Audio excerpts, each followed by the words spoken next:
والذين أوتوا العلم درجات والله بما تعملون خبير.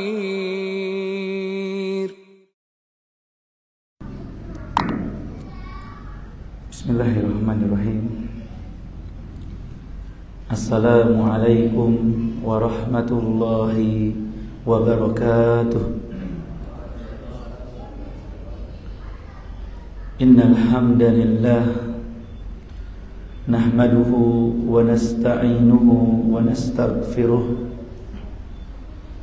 wa na'udzu billahi min shururi anfusina wa min sayyiati a'malina. May yahdihillahu fala mudilla lahu wa may yudlilhu fala hadiya lahu. Ashhadu an la ilaha illallah wahdahu la syarika lah wa ashhadu anna Muhammadan abduhu wa rasuluh. Allahumma salli wa sallim wa barik ala abdika wa rasulika Muhammad wa ala alihi wa ashabihi wa man tabi'ahum bi ihsanin ila yaumiddin. Amma ba'd.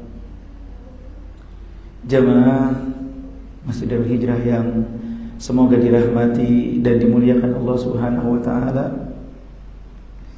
Marilah kita senantiasa memuji dan bersyukur kepada Allah Subhanahu wa taala atas segala nikmat dan karunia yang Allah berikan pada kita semua.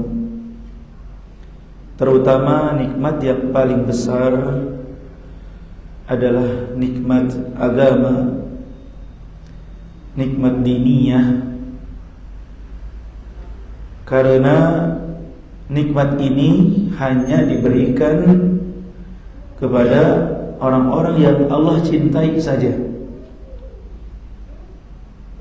Nikmat agama hanya diberikan kepada orang-orang yang Allah cintai. Adapun nikmat dunia, harta, jabatan, dan lain sebagainya, Allah berikan kepada mereka yang Allah cintai maupun yang Allah benci.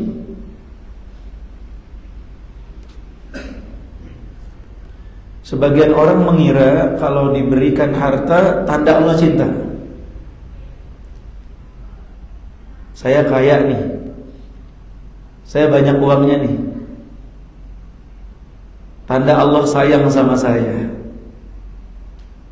tanda Allah cinta sama saya. Sebagian orang mengira begitu, lupa kalau Qarun juga hartanya banyak. Betul atau tidak? Qarun yang Allah binasakan, orang yang kaya raya, banyak hartanya. Apakah Allah cinta? Tidak.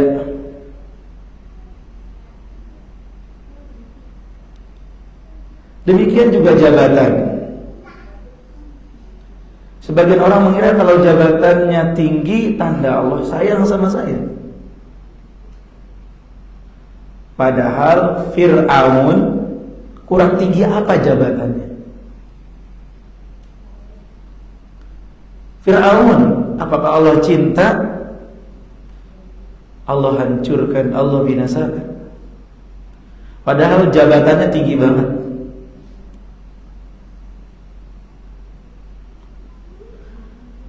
Demikian juga dengan nikmat-nikmat dunia lainnya, popularitas,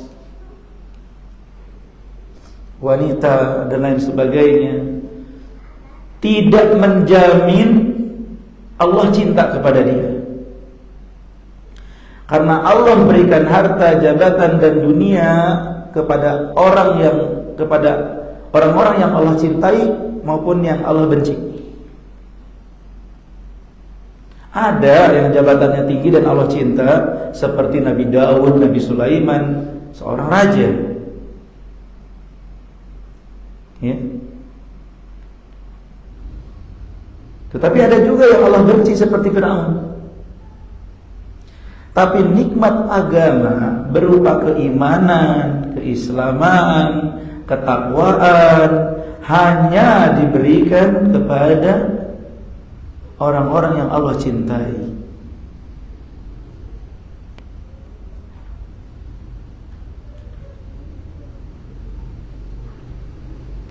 Jadi jangan merasa bangga dengan dunia yang ada pada kita.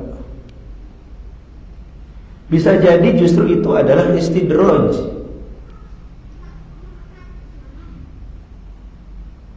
Sanastadrijuhum min haitsu la yash'urun.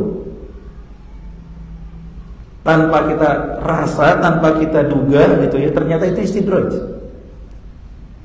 Allah mengulur, menunda untuk menghukum kita, mengadab kita ketika kita bermaksiat.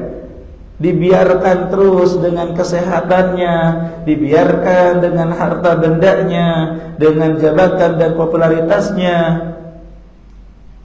padahal dia bermaksiat sama Allah, padahal dia kufur kepada Allah. Itu istidraj. Sekonyong-konyong tiba-tiba Allah pun mengazabnya dan dia tidak siap. Maka nikmat agama ini sangat perlu kita syukuri. Kita katakan alhamdulillahilladzi hadana lihada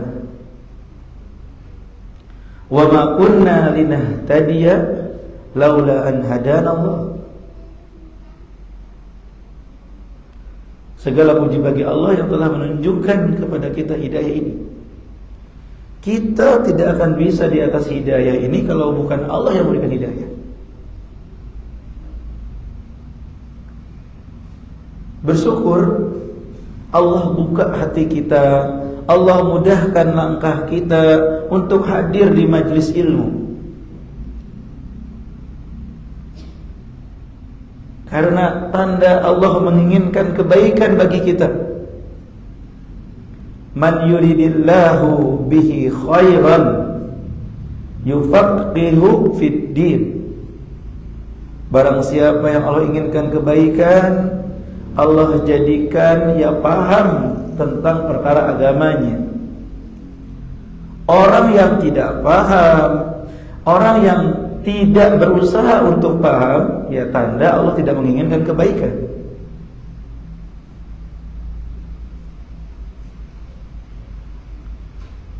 Jadi kita jaga nikmat ini dengan istiqamah di atas ilmu.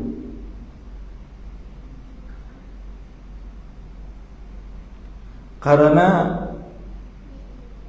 orang-orang yang tidak hidup di atas ilmu itu seperti orang-orang yang mati hatinya.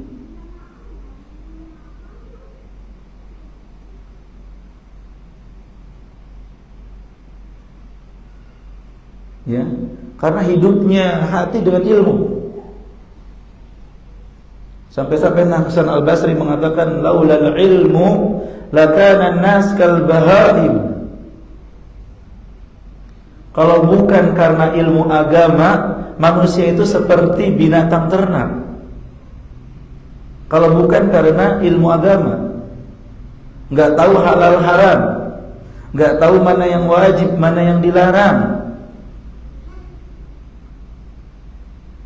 Mereka yang tidak punya ilmu hidup semaunya, hidup sebebas-bebasnya, mengikuti hawa nafsunya.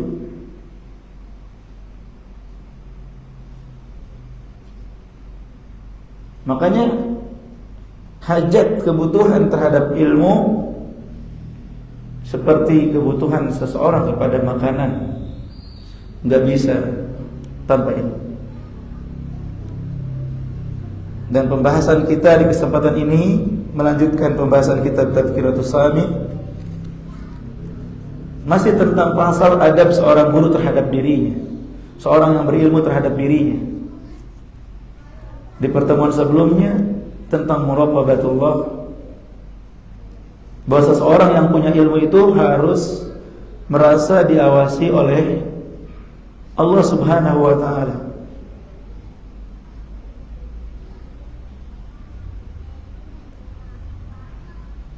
Ya, jangan sampai kita termasuk orang yang khianati Allah dan Rasul-Nya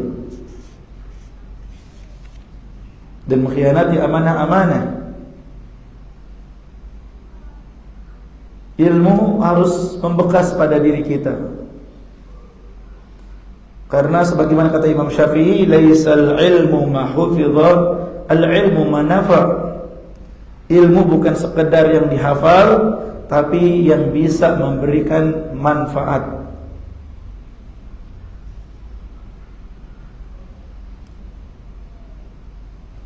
Dan hanya orang-orang yang berilmu yang bisa takut kepada Allah. Innama yakhshallaha min ibadihil ulama. Sesungguhnya yang takut kepada Allah di antara hamba-hambanya hanyalah orang yang berilmu, ahli ilmu. Imam Ad-Darimi rahimahullah mengatakan, laisal ilmu an kasratil kitab wal riwayah. Ilmu itu bukan banyaknya kitab, bukan banyaknya riwayat. Banyaknya kitab, banyaknya catatan-catatan. Riwayat, banyaknya daftar guru. Meriwayatkan dari siapa? Bukan sekedar itu ilmu itu, walakinnahu nurun yaqdhifuhu Allahu fil qalb. Ilmu itu cahaya yang Allah berikan kepada hati hambanya. Gak ada kesombongan pada ahli ilmu. Gak ada sikap menolak kebenaran atau meremehkan manusia, gak ada. Gak ada saling benci ahli ilmu, saling dengki, gak ada.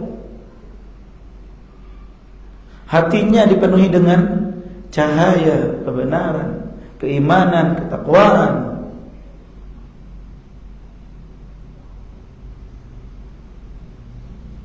Kalau ada kedengkian, kebencian kepada saudaranya, pertanyakan ilmu kita. Jangan-jangan hanya sebatas apa yang dihafal, apa yang ditulis. Dan itu bukan ilmu.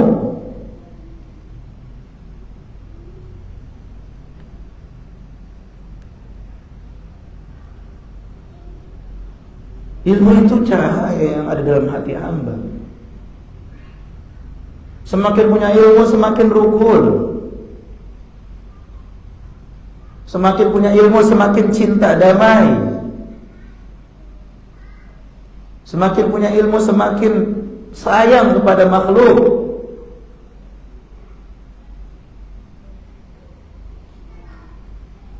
Jangankan kepada manusia, kepada hewan sayang ahli ilmu. Makanya makhluk-makhluk mendoakan ahli ilmu.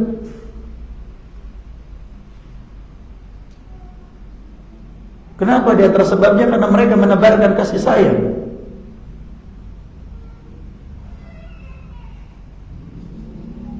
Jadi kita menuntut ilmu itu bukan untuk mengeraskan hati, semakin membusungkan dada, semakin merasa hebat, semakin bisa berantem sama orang, berdebat sama orang, bukan. Karena perdebatan itu sering berujung dengan permusuhan dan kebencian. Tidaklah seseorang berdebat kecuali mengatakan saya lebih pintar daripada Anda.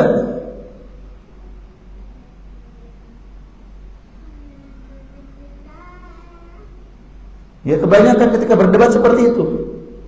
Anda ini bodoh, saya ini pintar, makanya saya ngomong sama Anda.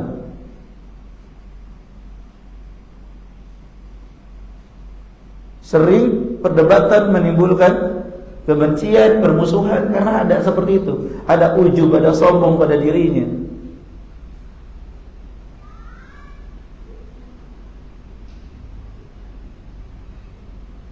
Yang benar, alqi qalamatak Tsumma tamshi.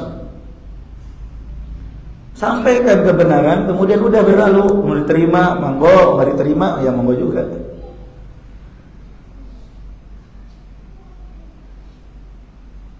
Tidak perlu harus banyak perdebatan yang menimbulkan kebencian di antara kaum muslimin.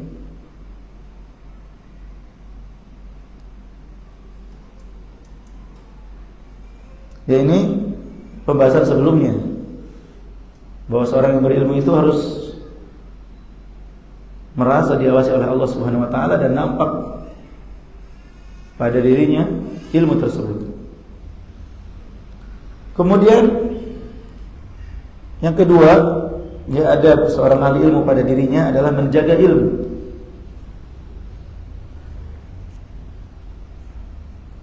Di mana seorang ahli ilmu tidak boleh merendahkan ilmu, menjadikan ilmu itu rendah. Karena ilmu ini sangat agung, sangat mulia. Bagaimana tidak, ilmu itu kata Ibnu Abbas, qala Allah wa qala Rasul. Kata Ibnu Qayyim, wa qala as-sahabah. Ilmu itu firman Allah, sabda Rasulullah, dan perkataan para sahabat. Itu ilmu syar'i, sangat agung, sangat mulia. Maka jangan sampai kita merendahkan ilmu dengan cara bagaimana? Di antaranya dengan sering pergi dan berjalan ke tempat orang-orang yang tidak berhak untuk dapat ilmu.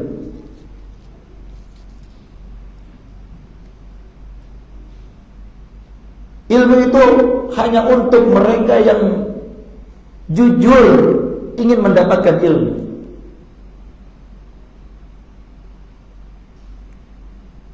Jangan kemudian ahli ilmu ini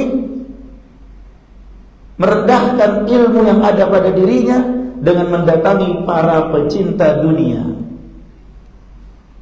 yang gak ingin ilmu sama sekali. Dari kalangan orang terkenal, dari kalangan pejabat, dari kalangan artis, dari kalangan orang-orang yang sebenarnya gak cinta ilmu. Kalaupun hadir di majelis ilmu hanya sebatas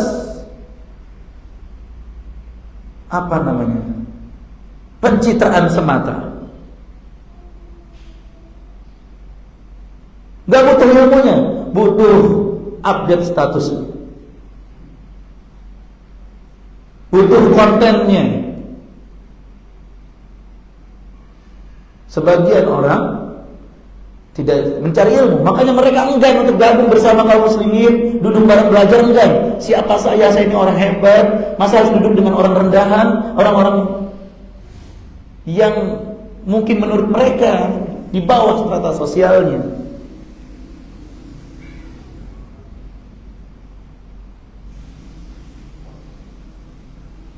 Ya, jangan merendahkan ilmu dengan berjalan ke tempat orang yang tidak berhak, para pecinta dunia.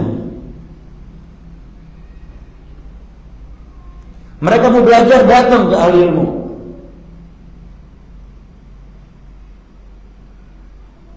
Jangan hanya karena mereka punya uang, semua serba privat, privat. Kapan mereka suka, mereka undang. Kapan mereka tidak suka, mereka tendang. Ini sangat mungkin terjadi. Ya, ilmu pun akhirnya tidak ada wibawanya, tidak ada kehormatannya. Dan tersebabnya karena dijatuhkan kemuliaan ilmu tersebut. Imam Abdurrahman bin Mahdi rahimahullah ketika hendak mengajar dan beliau melihat ada muridnya mainin pulpen, Pak. Mainin pulpen. Agak kurang fokus. Sempet-sempetnya mainin pulpen. Maka beliau ambil sendalnya dan tutup majlisnya. Ilmu bukan untuk mereka-mereka yang main-main seperti itu belajar.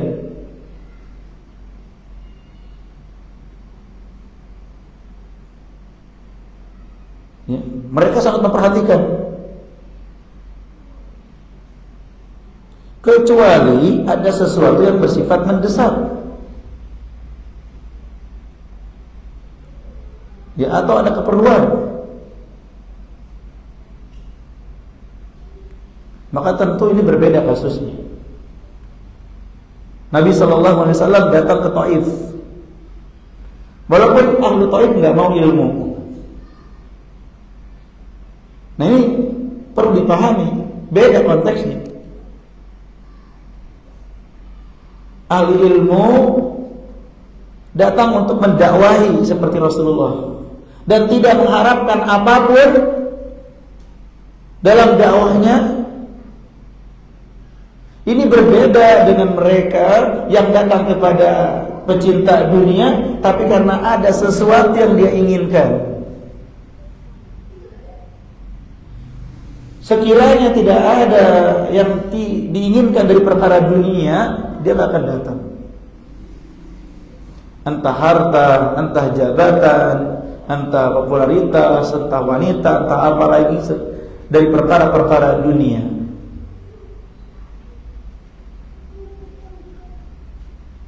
Jadi tidak mutlak nggak boleh datang gitu ya. Ada kalanya kita harus datang malah. Tapi ketika datang itu mau ngapain? Murni ingin dakwah, nasihatin, atau ada perkara dunia di sana? Diremehkan ya ahli ilmu, diawali karena ahli dunia melihat ahli ilmu ini butuh dunia, mulai diremehkan.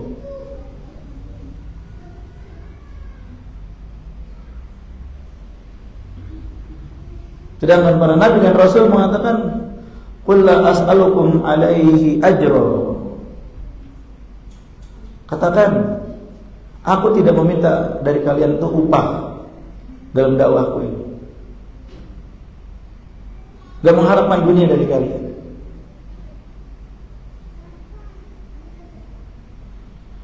Kalau ada di antara yang belajar atau penuntut ilmu memuliakan, menghormati gurunya, itu kembali manfaat bagi si murid tersebut. Guru mau dimuliakan atau tidak dimuliakan, tidak meminta dan tidak boleh berharap.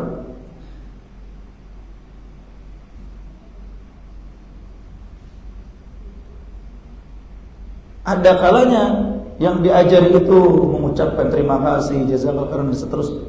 Ada kalanya yang diajari itu mencela, menghina, melempari dengan batu, mengusir, seperti yang terjadi pada Rasulullah SAW.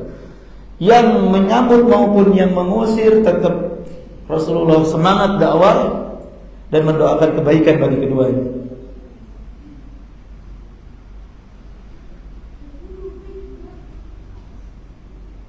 Ada kala kita datang kepada orang-orang jahil, orang-orang yang tidak mengerti adab, pernah belum belajar adab, bisa jadi.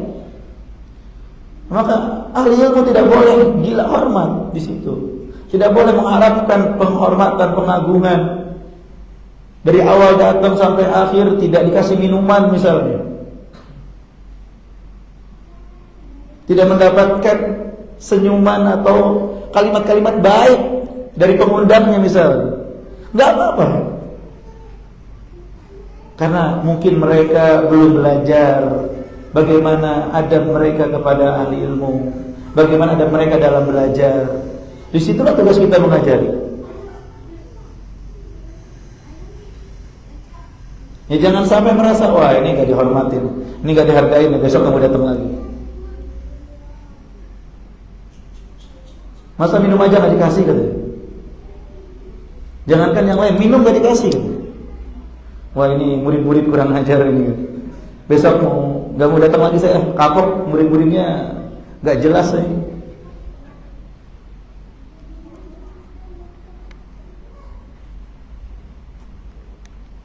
Sungguh kita akan dapati banyak murid yang tidak atau belum mengerti adab. Maka harus sabar. Harus sabar.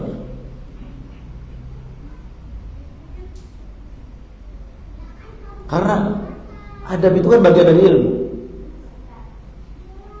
Dan ilmu tidak bisa tiba-tiba dapat gitu, kecuali dengan belajar. Jadi wajar kalau ada yang belum beradab, dia belum punya ilmu gitu.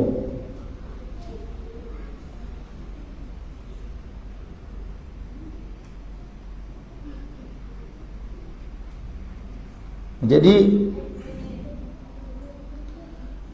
meskipun pecinta dunia ingin belajar, meskipun punya kedudukan yang tinggi, para ulama sangat tidak suka ahli ilmu datang ke mereka. Imam Az-Zuhri mengatakan hawanun bil ilmi ayyahmilahul alimu ila baitil muta'allim. Hinanya ilmu ketika seorang alim membawanya ke rumah orang yang belajar. Kalau rumah orang yang belajar ini miskin, dia datengin. Menengah, dia datengin. Yang kaya dia datengin mungkin enggak masalah. Tapi sebagian orang hanya datang ke rumah orang-orang kaya. Ustaz, pengajian di rumah yuk. Rumahnya gede apa enggak?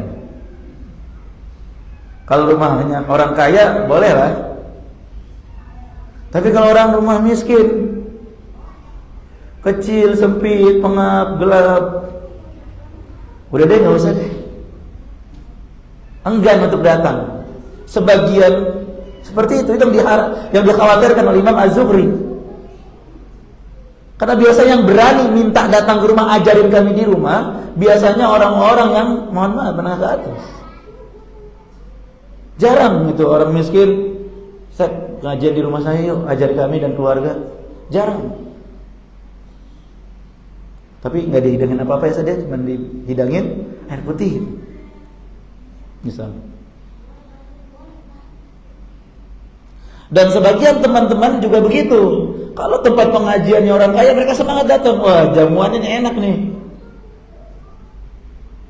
Ya rumah orang kaya biasanya jamuannya enak, makanan enak, minuman enak.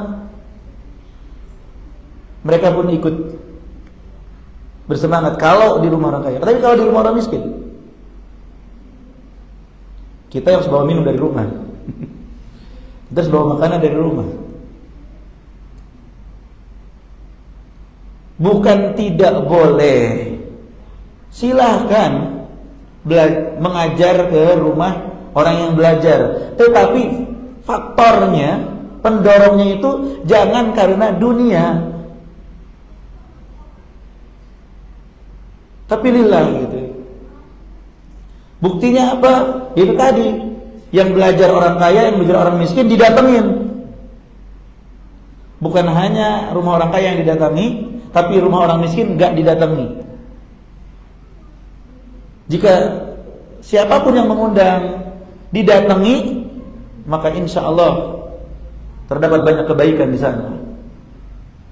Nabi SAW kadang ke orang kaya datang, kadang ke orang miskin, makanan sederhana beliau makan bersama orang miskin tersebut. Datang ke rumah, ngajarin, ya, tidak mengapa, bukan nggak boleh. Yang dimaksud di sini ketika seorang ahli ilmu itu datang ke rumah orang yang belajar karena mengharapkan dunia dari yang dia ajari.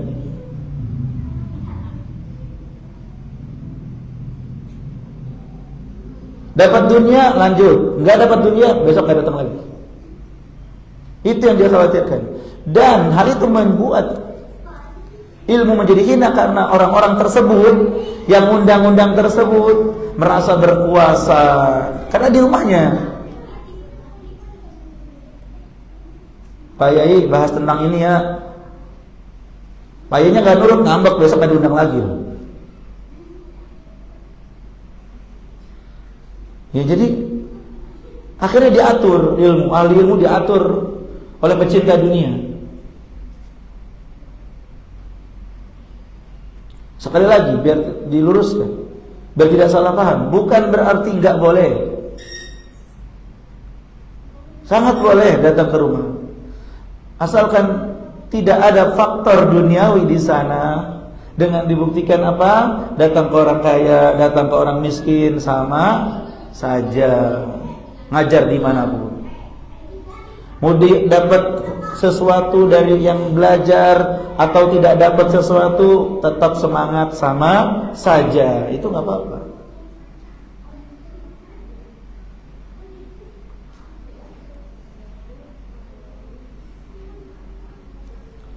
Terlebih jika ada maslahat yang rojihah, maslahat yang nampak kalau kita datang untuk mengajarkan agama tersebut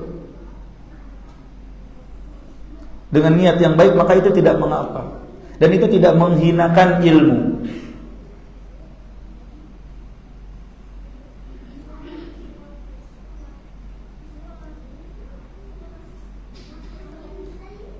Karena sebagian salah pun di antara mereka mendatangi para raja, para penguasa seperti Imam Az-Zuhri, Asy-Syafi'i.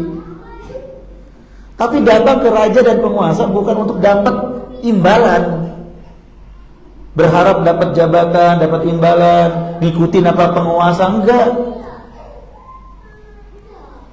Tapi untuk menegakkan kebenaran, untuk memberikan nasihat tanpa basa-basi, tanpa tendang alim.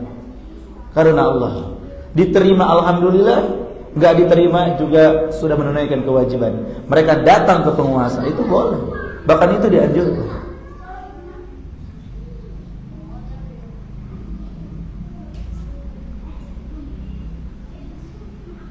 Jangan sampai di depan penguasa kemudian menyembunyikan kebenaran, menutup kebatilan, mudahanah. Itu yang jangan sampai terjadi. Duh, gak enak nih sama penguasa yang tadinya gak boleh, ya boleh, padahal gak boleh. Pak Ustadz, ini haram apa enggak ya?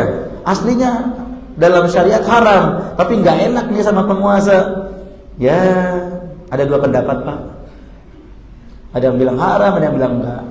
Terserah Bapak deh. Tidak berani mengungkapkan kebenaran. Itu yang berbahaya. Kenapa? Karena ingin sesuatu.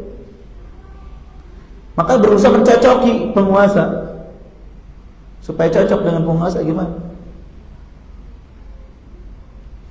Ya, tetapi yang dakwah karena Allah, kebenaran disampaikan, diterima, alhamdulillah, nggak diterima juga, sudah menunaikan kewajiban.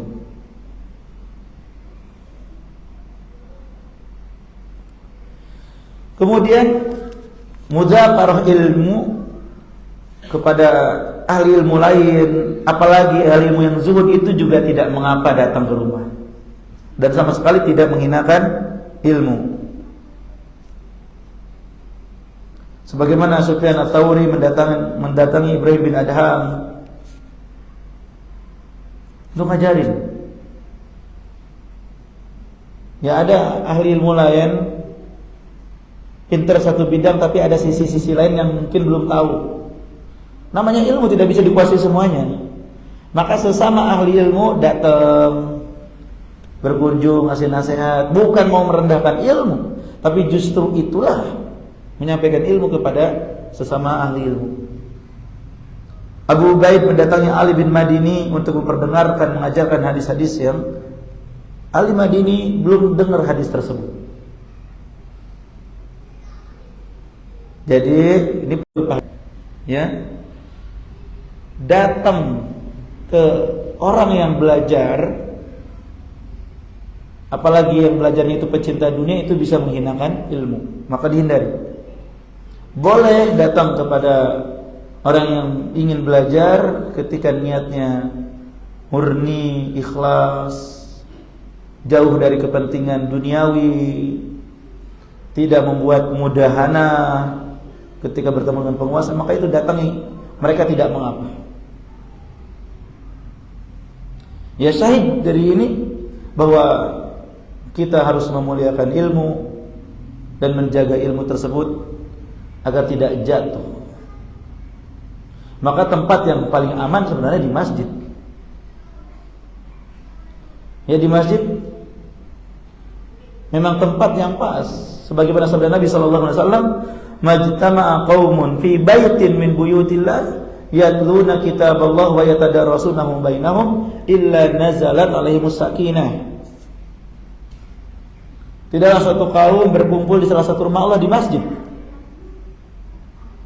membaca kitabullah, mempelajari di antara mereka, saling mempelajari, maka akan turun kepada mereka ketenangan. Jadi masjid ini rumah Allah yang paling pas untuk kita belajar menuntut ilmu. Di masjid nggak ada bedanya antara orang kaya dengan yang miskin. Ya, duduk di majelis ilmu di masjid sama. Beda kalau di tempat-tempat tertentu, wah ada kelas VIP paling depan, sofanya paling bagus, makanannya lebih istimewa, di tengah eksekutif, paling belakang ekonomi. Ada yang sampai seperti itu. Ya, bahkan ada yang berbayar dan tergantung bayaran, nggak bisa bayar, nggak bisa masuk, nggak bisa belajar. Di masjid siapapun boleh belajar, boleh menuntut ilmu. Dan ilmu Allah, kebenaran, ya, itu membawa kepada ketenangan dan tidak membawa kepada kerusakan.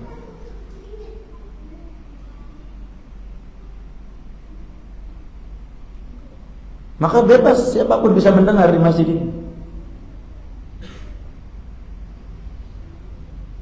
Ya, bisa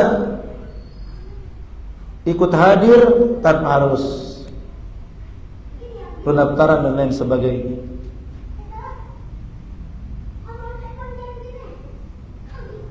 Hadirin yang semoga dirahmati dan dimuliakan Allah Subhanahu wa taala. Ya, maka sikap seorang penuntut ilmu pun sebisa mungkin untuk memuliakan ilmu, memuliakan ahli ilmu. Ya, sebisa mungkin. Ketika mencatatnya di tempat catatan yang baik, yang tidak mudah tercecer, robek-robek. Ya. Menaruh buku di tempat yang mulia. Ketika hadir di majelis ilmu tidak ngantuk, apalagi sampai tidur.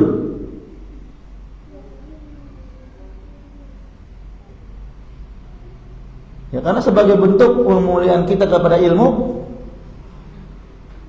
mendengarkan dengan seksama. Inna sanulqi alaika qawlan thaqila. Ilmu ini perkataan yang sangat berat, Al-Quran dan Sunnah ini.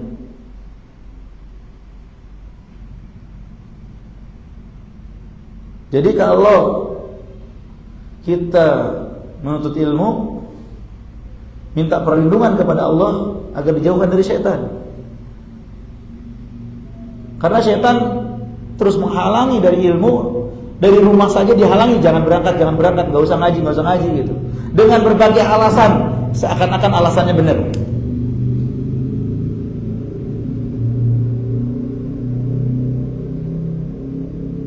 Seakan-akan alasannya benar. Dah, kita ngaji online aja deh. Kan disiarin tuh di Facebook tuh. Berbeda kalau kuotanya lancar online-nya. Tapi kalau loading dan ini hanya wasilah. Menuntut ilmu pada asalnya ketemu. Kalau kita terhalang karena satu perkara, baru karena sakit, karena apa, maka online adalah alternatif.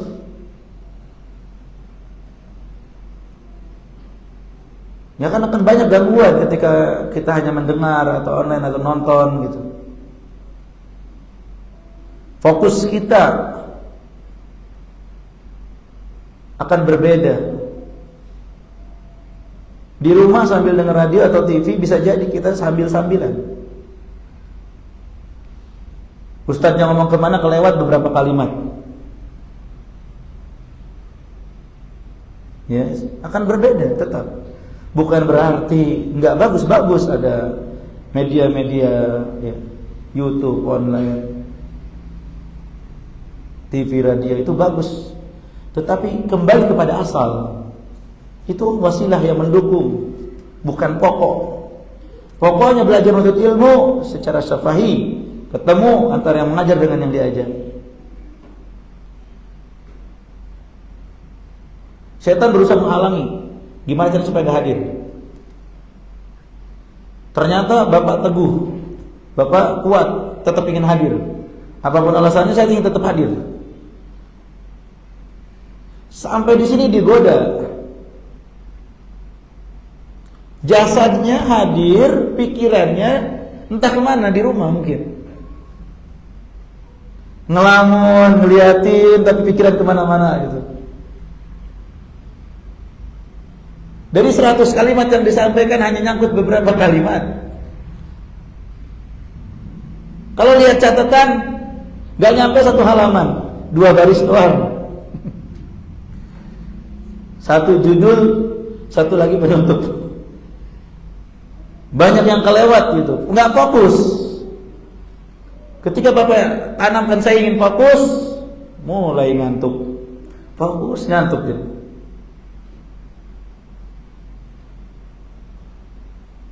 Dan akhirnya tertidur. Selesai kajian, hilang ngantuknya. Nggak sedikit yang begitu. Ketika kajian ngantuk-ngantuk, nyender tidur gitu ya. Selesai kajian, bubar langsung seger. Wah, setannya udah pergi nih. Siapa setannya?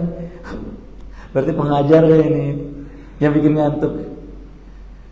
Setan itu Pak, itu yang menggoda supaya kita nggak dapat ilmu.